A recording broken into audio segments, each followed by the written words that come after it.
मुख्यमंत्री ठाकुर सुखविंदर सिंह सुक्खू ने आज चंबा जिला के चुराहा विधानसभा क्षेत्र में कांगड़ा लोकसभा सीट से कांग्रेस प्रत्याशी आनंद शर्मा के पक्ष में चुनाव प्रचार किया और लोगों से आनंद शर्मा को भारी मतों से विजयी बनाने की अपील भी की। भंजराड़ू में एक विशाल जनसमूह को संबोधित करते हुए मुख्यमंत्री ने कहा कि भाजपा पिछले 15 सालों से कांगड़ा लोकसभा सीट का प्रतिनिधित्व करती आ रही है, लेकिन भाजपा के सांसद कांगड़ा लोकसभा क्षेत्र की समस्याओं को प्रमुखता से उठाने में नाकाम सिद्ध हुए हैं।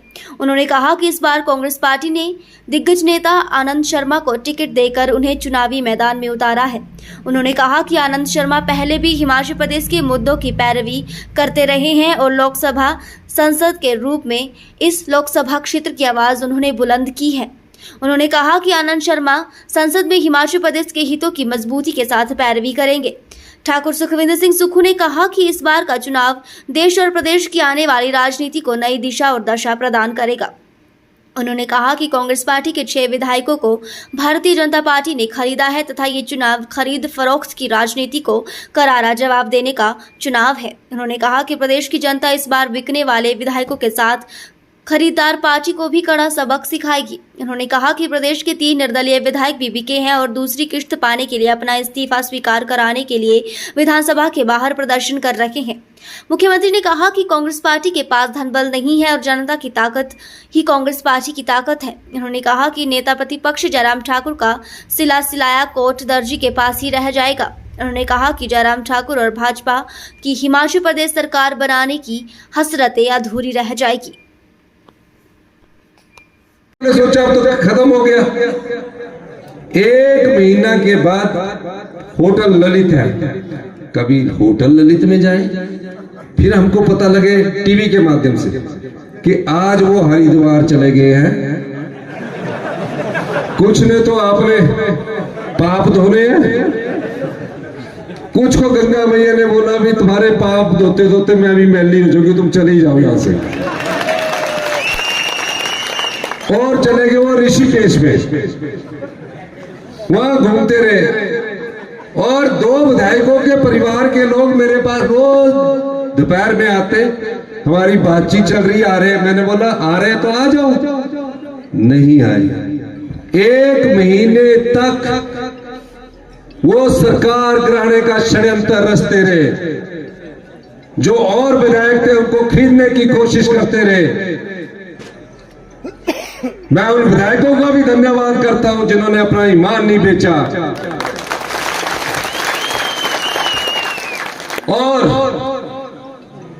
आगे देखिए, जयराम ठाकुर जी 29 तारीख को चले गए वहां गवर्नर हाउस 7 बजे ही पूरे विधायक के साथ, और कहा कि सरकार अलग मत में आ गई। गवर्नर साहब ने भी पूछा अलग मत में कैसे आ गई, बताइए हमें। वो तो 6 तो डिस्क्वालीफाई हो गए, 3 की अभी एप्लीकेशन इनके पास है। ये भी आजाद भारत का पहला ऐसा केस होगा जहां आजाद विधायक अपने इस्तीफे के लिए विधानसभा के गेट के पास पम्फलेट लेके बैठ रहे हैं, कोर्ट में जा रहे कि हमारा इस्तीफा स्वीकार करना चाहिए। अब उससे पूछ, पैसों का दबाव इतना, क्या वो दोबारा चुनाव नहीं लड़ेंगे? जो अपना इस्तीफा दे रहे हैं क्या वो दोबारा चुनाव नहीं लड़ेंगे? या तो दोबारा चुनाव ना लड़े, लेकिन जो बिक जाता है वो अपनी आत्मा को भी बेच देता है। और जयराम जी ने दर्जी को कोर्ट का सिलाई का ऑर्डर दे दिया। मैं कल ही पूछ रहा था दर्जी महोदय से, वो कहते कोर्ट अभी ले नहीं गया है। अब अहंकार देखिए कि 4 दिन को हमारी सरकार बनेगी। वो इसलिए नहीं कह रहे, वो जानते हैं हमने एक राज्यसभा की सीट चुराई है। हिमाचल की जनता जागरूक जनता है, देवी देवताओं में विश्वास रखने वाली जनता है। 1 जून को जब वो वोट डालने जाएंगे, चारों सीटों पर कांग्रेस पार्टी जीतेगी। पर मैं एक बात आपसे पूछना चाहता हूं, ये लड़ाई मेरी नहीं है, मुख्यमंत्री की कुर्सी की कोई लड़ाई नहीं है। इन लोगों को सबक सिखाना है। आप लोग जनबल है, जनता की ताकत ही देश की राजनीति की दिशा और दशा तय कर सकती है, उसमें हिमाचल प्रदेश अग्रणीय राज्य बन सकता है। तो 1 जून को जब आप वोट डालने जाएंगे तो जो हिमाचल की राजनीति खराब करने वाली भारतीय जनता पार्टी है उसको सबक सिखाएंगे आप? जोर से बोलिए, जोर से चीख के बोलिए। सबक कब सिखाएंगे? जब आनंद शर्मा जी को आप यहां से चुराहा से अधिक वोटें जीत कर भेजेंगे।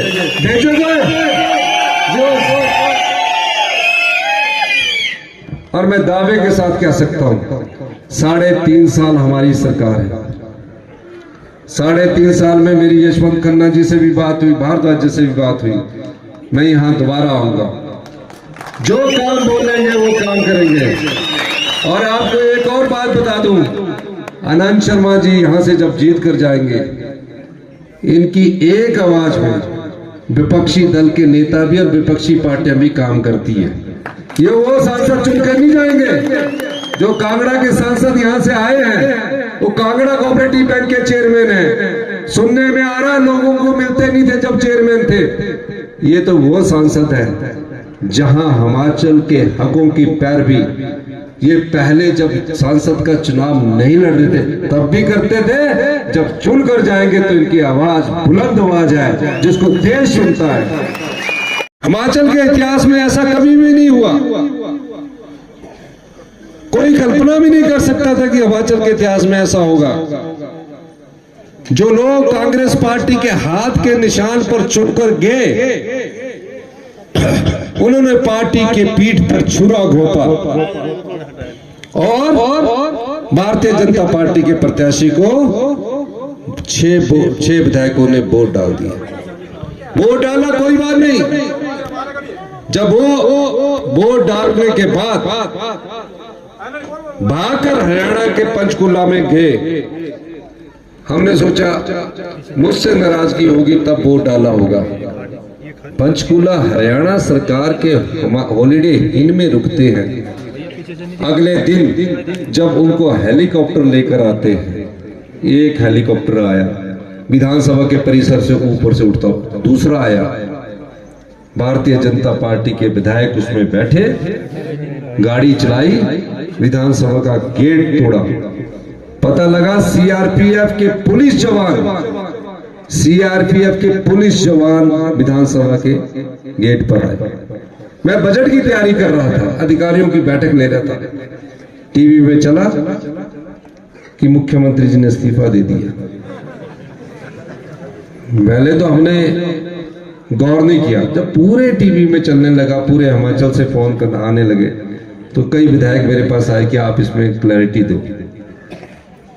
हमने कहा हमने आम लोगों के लिए योजनाएं लाई है, और जब आम परिवार का, गांव का व्यक्ति मुख्यमंत्री की कुर्सी पर पहुंचता है और जो गरीब का दर्द जानता है, वो संघर्ष करता है। मैंने कोई मुख्यमंत्री के पद से इस्तीफा नहीं दिया, मैं एक योद्धा हूं, योद्धा की तरह ये लड़ाई लड़ूंगा।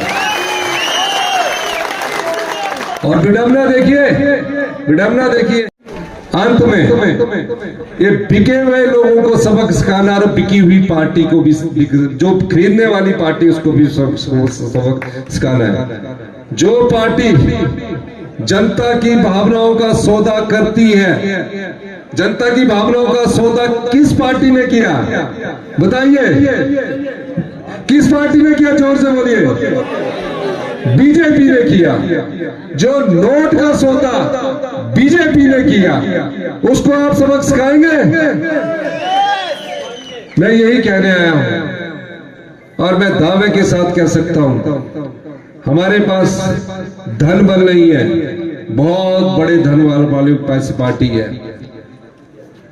इतना पैसा इन्होंने बिके हुए विधायकों को दिया, इसमें से कुछ पैसा वो आपदा में दे देते तो आपदा प्रभावित परिवारों की और मदद होती। जब छोटे छोटे बच्चे गुल्लक देकर हमारे आपदा राहत कोष में दे रहे थे, इनको कोई और नहीं हरा सकता। और आप देश की दशा और दिशा तय करने वाले हिमाचल प्रदेश के इस चुनाव में हैं। मैं आपसे अनुरोध करना चाहता हूं, आपकी ताकत ही हमारी सच्ची ताकत है। इसलिए मैं कहता हूं, जनबल जीतेगा, धनबल हारेगा।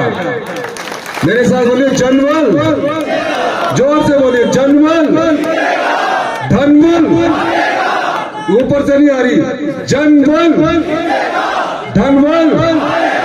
और कैसे हारेगा? जिस दिन आप आनंद शर्मा जी को अधिक से अधिक वोट डाल के जिताएंगे, ये संदेश दिल्ली में जाएगा।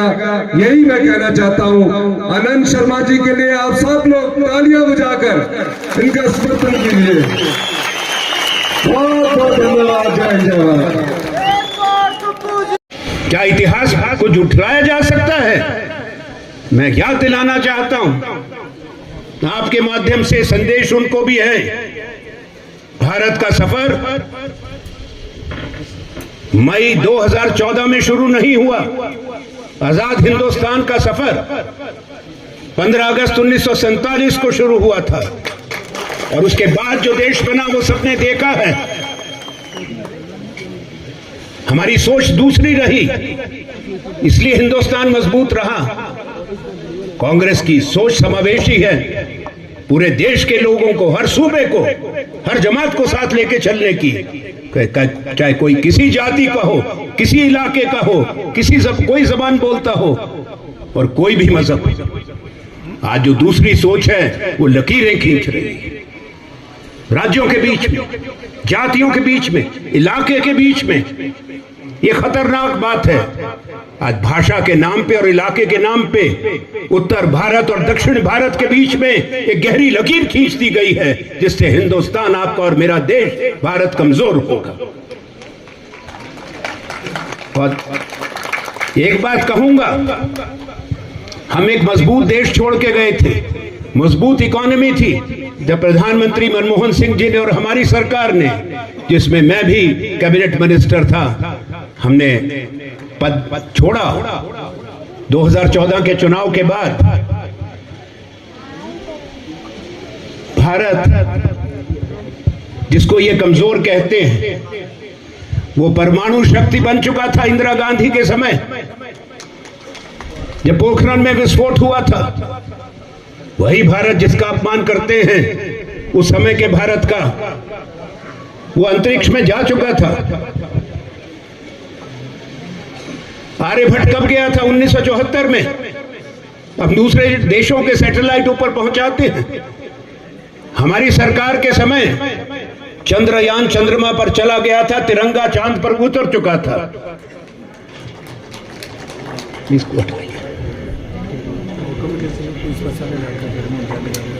मैं इसलिए बताना जरूरी समझता हूं कि पहले का इतिहास का अपमान हो रहा है, राष्ट्र निर्माताओं का, शहीदों का अपमान है। कोई भी देश उसको स्वीकार नहीं करता, और उसी हिंदुस्तान को, फौज को कमजोर कहते हैं। तो आज बताना चाहता हूं, ये मत भूला जाए कि मानवता के लिए जब पुकार उठी, पूर्वी पाकिस्तान में कत्लेआम हो रहा था, नरसंहार हो रहा था, 1 करोड़ लोग यहां बैठे थे शरणार्थी के रूप में। हिंदुस्तान 2 युद्ध लड़ चुका था बड़े,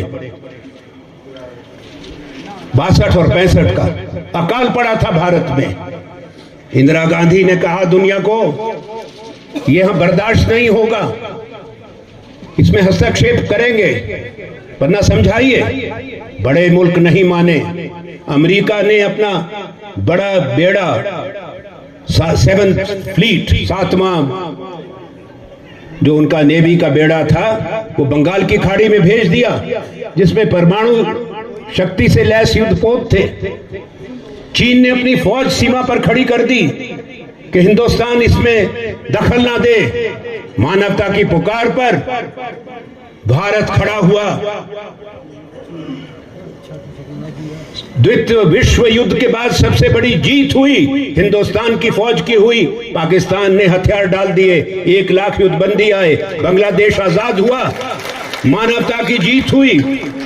और जो आज इंदिरा जी और कांग्रेस की सरकार के बारे में और देश की कमजोरी के बारे में कहते हैं, वो सुन ले इस बात को। मान ली अटल बिहारी वाजपेयी जी, जो देश के प्रधानमंत्री थे, भारतीय जनता पार्टी के थे, उन्होंने संसद के अंदर बांग्लादेश की जंग के बाद इंदिरा जी को दुर्गा का रूप कहा।